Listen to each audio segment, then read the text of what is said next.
Ada seorang sahabat mulia dari kalangan Ansor yang bernama Abu Tolhah.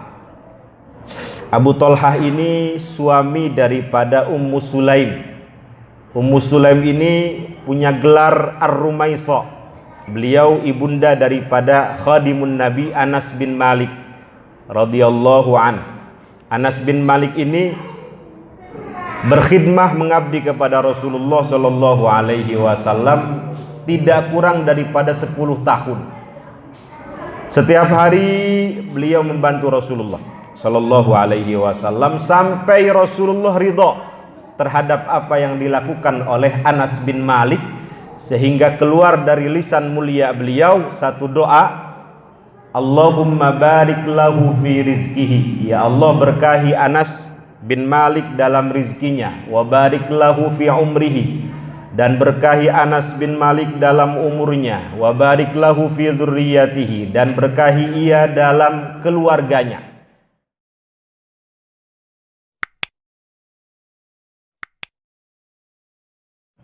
Assalamualaikum warahmatullahi wabarakatuh. Waalaikumsalam warahmatullahi wabarakatuh. Alhamdulillahi wahdah, wassalatu wassalamu ala man la nabiyya ba'dah, wa ala alihi wa sahbihi wa man walah.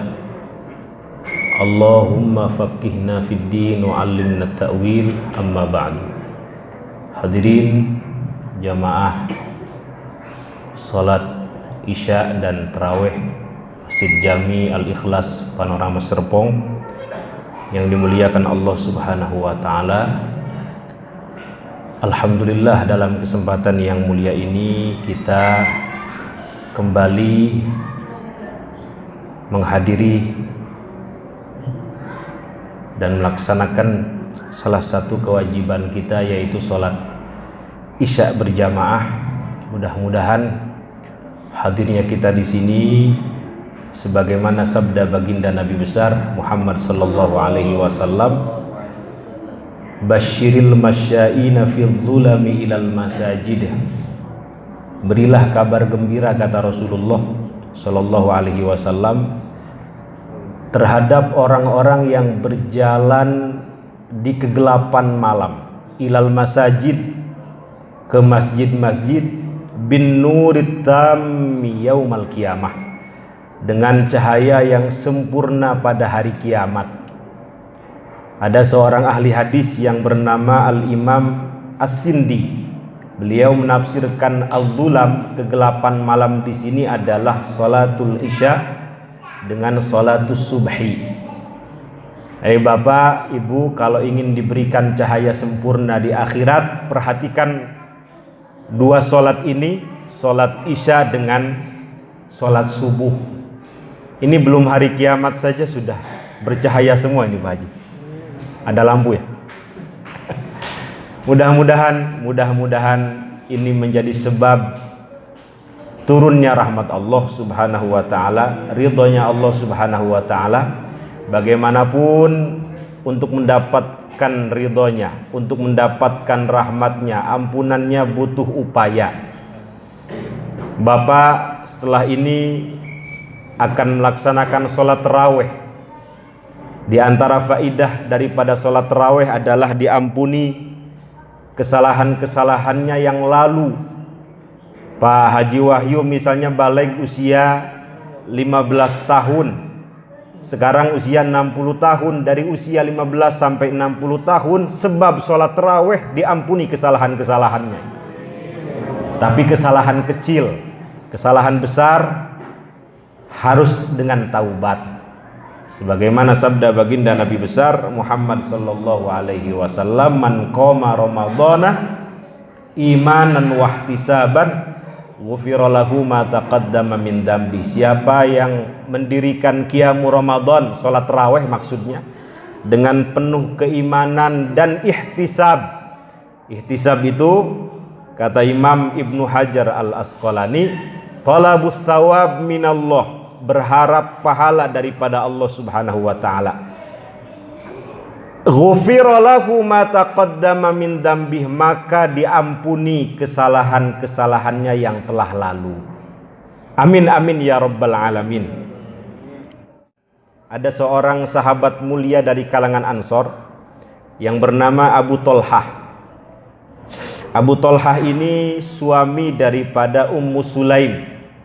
Ummu Sulaim ini punya gelar Ar-Rumaisa. Beliau ibunda daripada khadimun Nabi Anas bin Malik radhiyallahu an. Anas bin Malik ini berkhidmah mengabdi kepada Rasulullah sallallahu alaihi wasallam tidak kurang daripada 10 tahun. Setiap hari beliau membantu Rasulullah sallallahu alaihi wasallam sampai Rasulullah ridha terhadap apa yang dilakukan oleh Anas bin Malik, sehingga keluar dari lisan mulia beliau satu doa, Allahumma barik lahu fi rizkihi, ya Allah berkahi Anas bin Malik dalam rizkinya, wa barik lahu fi umrihi, dan berkahi Anas bin Malik dalam umurnya, wa barik lahu fi dzurriyyatihi, dan berkahi ia dalam keluarganya.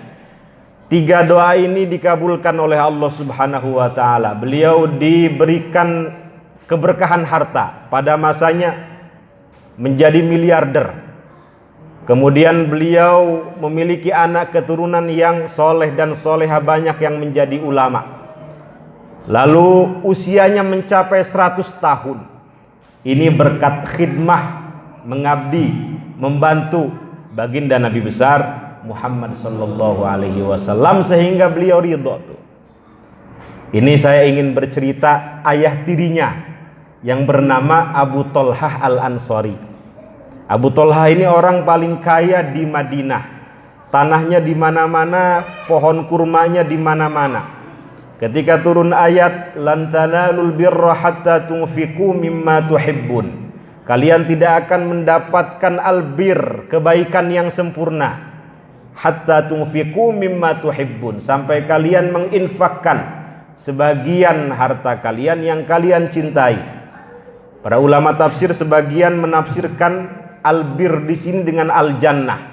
Jadi kalian tidak akan mendapatkan surga sampai kalian menginfakkan sebagian harta kalian yang kalian cintai. Dan ini rasional Pak ya, Bu ya. Infak itu memang mampu memadamkan kemurkaan Allah Subhanahu wa taala. Inna sadaqah la tudfi'u ghadabar rabb wa tadfa'u mitatassu. Sedekah itu, infak itu, wakaf itu mampu memadamkan kemurkaan Allah dan menghindarkan pelakunya daripada kematian yang buruk, kematian yang su'ul khotimah. Apalagi dalam hadis itu, ittaqun nar walau bisyikki tamroh, hindari neraka walaupun harus bersedekah sepotong kurma. Kita punya kurma satu, yang setengah kita makan, yang setengah kita bagikan kepada orang. Itu kalau ikhlas mampu menghindarkan pelakunya daripada siksa api neraka. Apalagi banyak Pak ya. Ini ada seorang kaya namanya Abu Tolhah. Ketika turun ayat ini, beliau mendatangi Nabi, wahai Nabi, telah turun ayat lan tanalul birra hatta tunfiqu mimma tuhibbun. Engkau tahu wahai Rasul, tanahku ini di mana-mana, pohon kurmaku ini di mana-mana. Tetapi ada satu kebun kurma yang paling aku cintai, yang airnya sering engkau minum, engkau sering berteduh di bawah pohon-pohonnya. Itu di depan Masjid Nabawi, kata Abu Tolhah. Bayruha dalam hadis. Kebun kurma ini disebut dengan Bayruha. Ya Rasul, innaha shadaqatun lillah. Ini tanah yang paling aku cintai, kebun yang paling aku cintai ini aku sedekahkan untuk Allah, kepada Allah. Aku wakafkan untuk umatmu.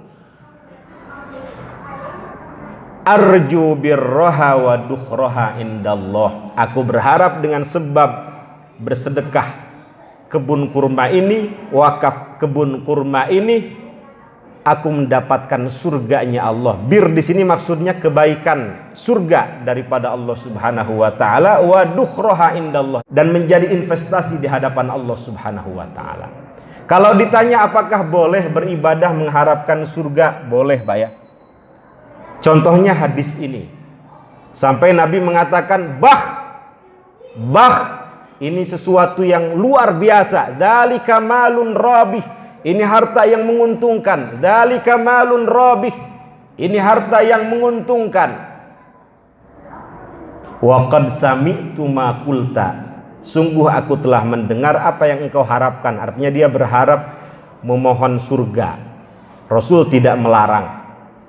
Wa inni aro, kata beliau, antaj'alaha fil aqrabin, dan aku berharap hasil daripada kebun kurma ini kemudian diberdayakan kembali kepada kerabat-kerabatmu.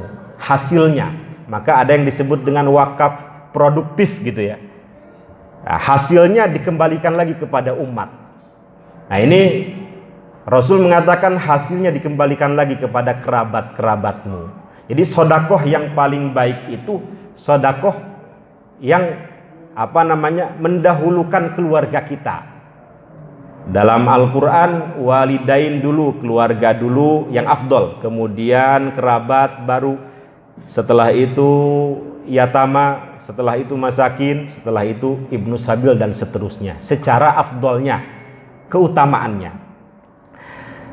Beliau Abu Thalhah ingin mendapatkan surga tentu butuh upaya, ada korban fisik, ada korban isi pesak. Sama seperti tadi Bapak ingin mendapatkan ampunan, tentu harus ada upaya untuk berjamaah sholat tarawih di sini. Saya itu mohon maaf pernah cerita mungkin ya. Sanad-sanad ilmu kita, ilmu saya itu sampai kepada Kiai Hasyim Asy'ari, pendiri Nahdlatul Ulama. Kemudian beliau punya guru namanya Kiai Khalil Bangkalan. Pernah dengar Pak ya? Ada orang Madura di sini? Kiai Khalil Bangkalan. Jadi ketika Kiai Hasyim muda ini dulu mondok di Bangkalan, di Kiai Khalil, itu nggak banyak ngaji, diperintahkan oleh Mbah Khalil, Kiai Khalil, untuk mengembala kambing apa kuda saat itu. Ini masyhur ceritanya. Tiap hari kuda-kudanya, kambing-kambingnya Kiai Khalil itu dirawat, digembalakan. Nah, tiba suatu hari pulang dari mengembala, Kiai Hasyim Asy'ari melihat Kiai Khalil ini termenung di bawah masjid. Ada apa Kiai, kok sepertinya ada masalah? Didekati oleh Kiai Hasyim. Mohon maaf Kiai, ada apa kok seperti ada masalah? Ini Hasyim, kata Kiai Khalil, cincin pemberian istri saya jatuh ke septic tank itu. Ke septic tank ya, bukan septic tank, septic tank. Apa yang dilakukan oleh Hasyim muda pada saat itu? Tanpa pikir panjang, Pak. Izin Kiai, saya ambilkan. Kira-kira murid sekarang begitu nggak? Murid sekarang malah ngelaporin gurunya ya. Izin guru, saya ambilkan. Bayangkan Pak ya, sepiteng santri. Kalau santrinya 2000 bagaimana itu? Seberapa dalam?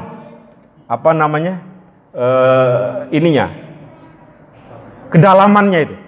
Seberapa luas? Kalau ribuan santrinya. Itu nggak pakai pikir panjang. Izin guru, saya ambilkan. Diubek-ubek oleh Kiai Hasyim Asy'ari. Dapatlah cincin pemberian istrinya itu.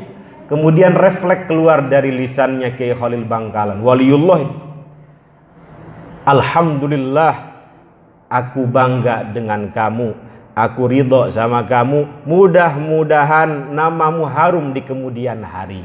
Itu doa yang keluar daripada Kiai Khalil Bangkalan.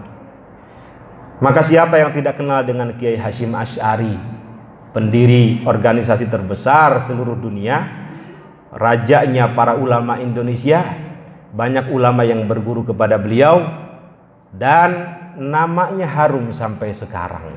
Itu berkat apa? Berkat membahagiakan guru itu.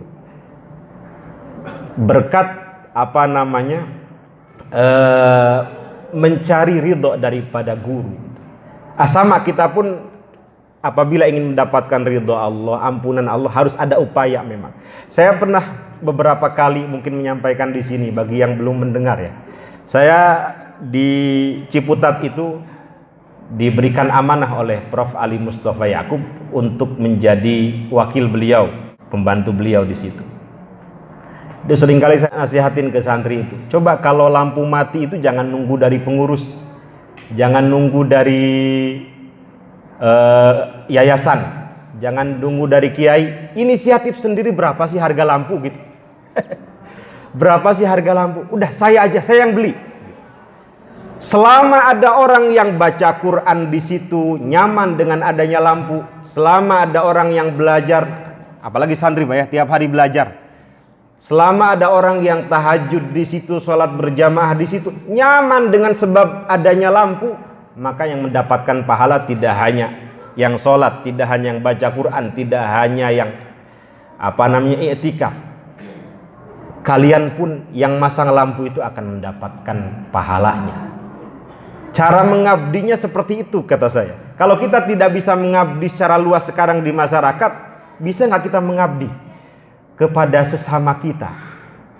Misalnya selain tadi kita merapihkan sendal yang di depan itu, nah, sehingga orang-orang yang ingin keluar itu bisa nyaman. Yang tadinya balik begitu, kemudian kita rapihkan menjadi ke depan, sehingga orang keluar dengan nyaman. Itu salah satu khidmah sesama. Ini diantara upaya agar kita mendapatkan apa yang kita inginkan, yang disebut dengan keberkahan itu seperti itu. Karena salah satu yang menjadikan seseorang itu diangkat derajatnya di sisi Allah Subhanahu wa taala adalah bagaimana orang lain itu merasa nyaman, merasa mendapatkan manfaat. Nabiullah Ibrahim dalam Al-Quran digambarkan antahhira baitiya lit-taifin wal-akifin war-ruk'is sujud. Tiap hari itu Nabi Ibrahim dengan Nabi Ismail nyapu masjid, membersihkan masjid. Untuk siapa? Untuk orang-orang yang tawaf, untuk orang-orang yang ruku, untuk orang-orang yang sujud. Karena khidmah kepada kaum muslimin, kepada hamba-hamba Allah, beliau diangkat derajatnya oleh Allah Subhanahu wa taala, lahir dari rahim keturunannya para nabi, para ulama dan orang-orang soleh. Mudah-mudahan ini menjadi stimulus bagi kita untuk terus melakukan kebaikan, upaya sekecil apapun, sehingga akhir hayat kita pun akhir hayat yang baik, akhir hayat yang husnul khotimah. Amin amin ya rabbal alamin. Kurang lebihnya mohon maaf. Assalamualaikum warahmatullahi wabarakatuh.